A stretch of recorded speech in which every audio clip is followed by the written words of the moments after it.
ஆத்மஜோதி நேயர்களுக்கு என்னுடைய அன்பான வணக்கம். இன்னைக்கு நாம எதை பத்தி பார்க்க போறோம்னா, ஸ்ரீலட்சுமி குபேர பூஜை எப்படி செய்யறதுன்னு பார்க்க போறோம். நிறைய பேர் நினைச்சிட்டு இருக்காங்க இந்த பூஜையை தீபாவளி அன்னைக்கு மட்டும்தான் பண்ணணும்னு. அப்படிலாம் கிடையாதுங்க.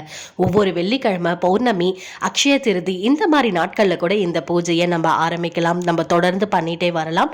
இந்த பூஜையை நம்ம எங்க செய்ய போறோமோ அந்த இடத்த நல்லா சுத்தம் பண்ணிக்கிட்டு, கோலம் போட்டு, ஒரு மணப்பலகையில பச்சை கலர்ல துணியை விரிச்சு நம்ம கிட்ட இருக்கிற ஸ்ரீலட்சுமி குபேர படத்தை போட்டோவை நல்லா அலங்காரம் பண்ணிக்கணுங்க. கலசத்தையும் நம்ம ரெடி பண்ணிக்கணும். கலசத்தையும் நல்லா அலங்காரம் பண்ணிக்கணும்.